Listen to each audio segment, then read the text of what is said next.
AP deputy CM Pawan Kalyan తన సొంత నియోజకవర్గం పిఠాపురం పర్యటన ఇంట్రెస్టింగ్ గా సాగుతోంది. సమీక్షలు సభలకే పరిమితం కాకుండా ప్రజా సమస్యల పరిష్కారం దిశగా పవన్ టూర్ కొనసాగుతోంది. వరుస సమీక్షలు నిర్వహిస్తున్నారు పవన్ కళ్యాణ్. అధికారులను ఉరుకులు పరుగులు పెట్టిస్తున్నారు. అప్పటికప్పుడు ప్రజా సమస్యలను పరిష్కరిస్తున్నారు.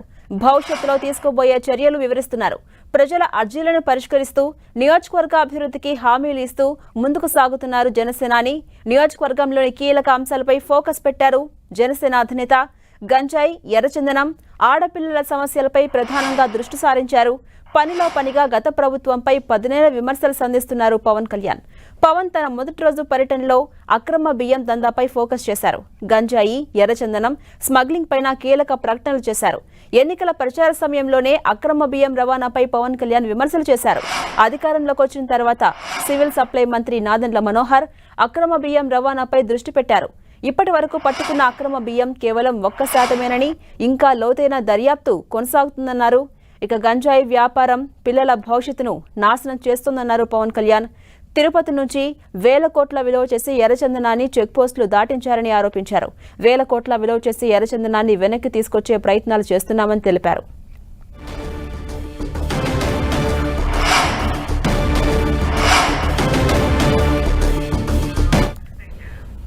రెండో రోజు పర్యటనలో ఆడపిల్లల అదృశ్యంపై దృష్టి పెట్టారు.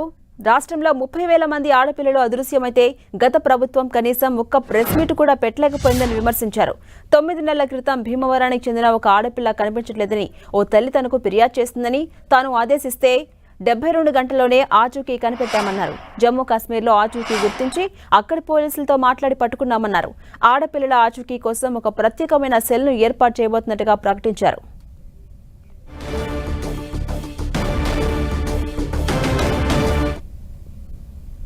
తేజస్సు పాప అక్కడ చదువుకుంటా ఉంటే లవ్ డ్రాప్ మీద పడేసి తీసుకెళ్తారు. ఇప్పుడు దాకా ఆచూకు తెలియదు అని వాళ్ళ మదర్ ఏడుస్తూ ఉంటే మా ఇంట్లో వాళ్ళు కూడా చెప్పిన బాధపడతా ఉంటే వెంటనే స్థానిక విజయవాడ ఉన్నతాధికారులకి స్థానికంగా ఉండే మాచం చేయ గారికి కమిషనర్ పోలీస్ గారికి చెప్పాను. ఎంత అద్భుతంగా చేశారంటే police department, Andhra Pradesh police department Vijayawada CP గారు కానీ మొత్తం పోలీసు బృందం 40 డాక్స్లో వాళ్ళని పనిచేస్తున్నారు. కేరళ పట్టుకుని వెళ్ళారు, బెంగళూరు వెళ్ళారు, స్పెషల్ టీమ్ పెట్టారు. కేరళ వెళ్ళారు, బెంగళూరు వెళ్ళారు. ఫైనల్ జమ్మూ అండ్ కాశ్మీర్లో జమ్మూలో ట్రేస్ అవుట్ చేశారు. జమ్మూలో ట్రేస్ అవుట్ చేసి ఈ రోజున వెంటనే మనం ఆ టీం వెళ్ళే లోపు ఈరోజు ఇప్పుడు మన ఆంధ్రప్రదేశ్ పోలీస్ వెల్లుడు వచ్చి party. But in the mean Jammu and Kashmir police ఆ అమ్మాయి ఎక్కడున్నా వెళ్ళి పట్టుకుంటే అమ్మాయి ఫోన్ కూడా మార్చేశారంట.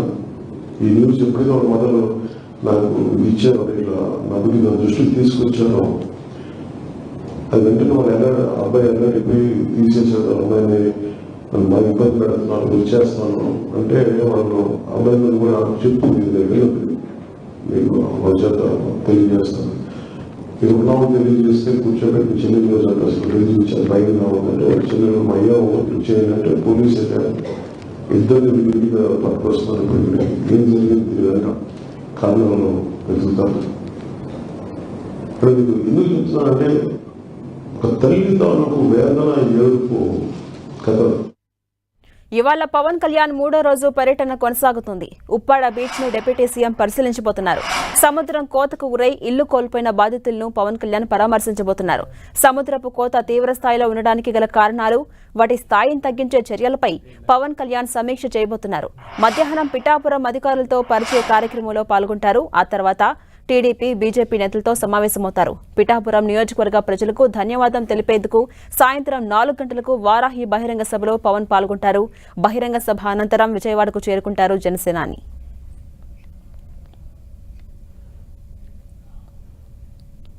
ఇదే అంశంపై మరింత సమాచారం మా ప్రతినిధి సతీష్ అందిస్తారు. సతీష్, ఝాన్సీరాణి, ఆంధ్రప్రదేశ్ డిప్యూటీ సీఎం పవన్ కళ్యాణ్ 3 రోజులు కాకినాడ జిల్లాలో పర్యటన అయితే మాత్రం ఈ రోజుతో ముగియనుందని చెప్పుకోవచ్చు. అయితే ఈ 3 రోజుల పర్యటన కూడా రాష్ట్ర వ్యాప్తంగా కీలకమైన అంశాలు అయితే మాత్రం పవన్ కళ్యాణ్ కూడా ప్రస్తావించినట్టు కూడా మనం చెప్పుకోవచ్చు. అయితే మొదటి రోజు పర్యటనలో అయితే మాత్రం అక్రమ బియ్యం దందా ఏ విధంగా జరుగుతుంది, అప్పుడు ప్రచారంలోనే నేను అక్రమ బియ్యం దందా కాకినాడ వేదికగా కూడా జరుగుతుందని చెప్పాను. దానికి సంబంధించిన మూలాలు కూడా మంత్రి నాదెండ్ల మనోహర్ అయితే మాత్రం మొన్న సీజ్ చేసిన దాంట్లో తెలిసిందని కూడా మనం చెప్పుకోవచ్చు. అయితే 15,000 మెట్రిక్ టన్నుల బియ్యాన్ని అయితే మాత్రం సీజ్ చేసిన నేపథ్యంలో ఇది కేవలం ఒక 1% మాత్రమే సీజ్ చేశారు. ఈ 1% సీజ్ కూడా ఇంకా లోతైన దర్యాప్తు సిఐడి దర్యాప్తు కూడా చేస్తామని చెప్పి పవన్ కళ్యాణ్ అయితే మాత్రం చెప్పారు. అయితే రాష్ట్రాన్ని సంక్షేమం అభివృద్ధితో ముందుకు తీసుకువెళ్ళడమే కాకుండా గత పాలకులు చేసిన అవినీతిని ఎండగట్టే పరిస్థితిలో ఏ విధంగా ముందుకెళ్లాలనే అంశంపై స్పష్టమైన క్లారిటీగా కూడా ఇటు పవన్ కళ్యాణ్ కావచ్చు, లేకపోతే చంద్రబాబు నాయుడు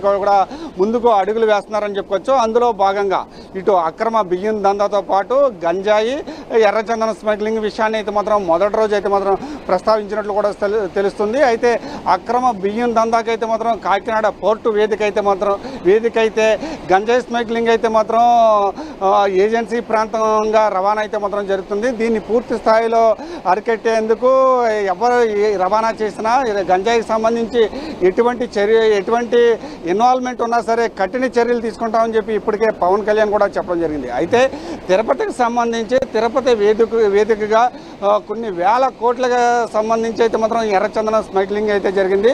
ఆంధ్రప్రదేశ్లో ఇన్ని చెక్ పోస్టులు ఉన్నప్పటికీ కూడా ఒక్క పోలీస్ కూడా ఆ చెక్ పోస్టులో ఎర్రచందనాన్ని అయితే మాత్రం పట్టుకోలేదు. కేవలం నేపాల్లో ఉన్న చెక్ పోస్టులో నేపాల్కి చెందిన పోలీసులు అయితే మాత్రం ఆంధ్రప్రదేశ్ చెందిన ఎర్రచందనాన్ని అయితే పట్టుకున్నారు. దానికి సంబంధించి పూర్తి స్థాయిలో వెనక్కి తీసుకురావడం కానీ ఆ ఎర్రచందనం వెనకాల ఉన్న ప్రతి ఒక్కరిని కూడా తీసుకుని వచ్చి కఠిన చర్యలు కూడా చట్టపరమైన కేసులు కూడా పెడతామని చెప్పి కూడా పవన్ కళ్యాణ్ మొదటి రోజు పర్యటనలో అయితే మాత్రం చెప్పడం జరిగింది. అయితే రెండో రోజు పర్యటన అయితే మాత్రం వివిధ శాఖలకు సంబంధించి అధికారులతో సమీక్షా సమావేశం కలెక్టర్ కార్యాలయంలో నిర్వహించినప్పటికీ కూడా రాష్ట్ర వ్యాప్తంగా అంటే గత ఎన్నికల ప్రచారంలో పవన్ కళ్యాణ్ అయితే మాత్రం పదే చాలాసార్లు అయితే మాత్రం ఆడపిల్లల అంశాన్ని అయితే మాత్రం అదృశ్యమైన అంశాన్ని అయితే మాత్రం పదే చెప్పిన సందర్భం కూడా ఉంది. అదే అంశాన్ని అంటే రాష్ట్ర వ్యాప్తంగా 30,000 ఆడపిల్లలు మిస్ అయితే ఇప్పటి వరకు కూడా ఈ ప్రభుత్వం అయితే కనీసం స్పందించలేదు. ఒక మీడియా సమావేశం కూడా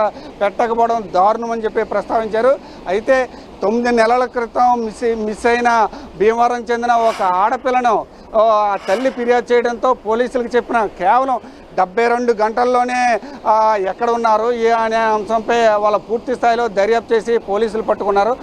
ఆంధ్రప్రదేశ్ పోలీసులు అయితే మాత్రం అద్భుతంగా పనిచేశారని చెప్పి వాళ్ళు కొనియాడడంతో పాటు అంటే ఈ 30,000 ఆడపిల్లలు ఎక్కడైతే అదృశ్యమయ్యారో వాళ్ళని కనిపెట్టేందుకు ప్రత్యేకమైన ఒక సెల్ను కూడా ఏర్పాటు చేస్తాను. దీన్ని చట్టసభల్లో కూడా ప్రస్తావించి ఆడపిల్లల రక్షణ కోసం ఒక ప్రత్యేకమైన పోలీసులతో కూడిన ఒక వింగ్ను కూడా ఏర్పాటు చేస్తామని చెప్పి పవన్ కళ్యాణ్ అయితే మాత్రం చెప్పడం జరిగింది. అయితే ఈ 2 రోజుల పర్యటన అయితే మాత్రం సాగినప్పటికీ కూడా ప్రతి అంశం అంటే రాష్ట్రంలో కీలకమైన అంశాలు ఏమన్నాయో వాటిని పవన్ కళ్యాణ్ అయితే ప్రస్తావించిన పరిస్థితి కూడా ఇక్కడ నెలకొందని కూడా మనం చెప్పుకోవచ్చు ఝాన్సీ రాణి. అలాగే సతీష్, పవన్ కళ్యాణ్ 3 రోజుల పర్యటనలో ప్రతిరోజు కూడా ఏదో ఒక అంశం ఇంట్రెస్టింగ్ గా ఉంటుంది. సో ఇవాళ సముద్ర తీర ప్రాంతం కోతకు ఏదైతే గురైందో ఆ ప్రాంతాన్ని పరిశీలించబోతున్నారు. ఆ కార్యక్రమం ఎన్ని గంటలకు ఉండబోతోంది, బాధితులను ఎప్పుడు పరామర్శించబోతున్నారు?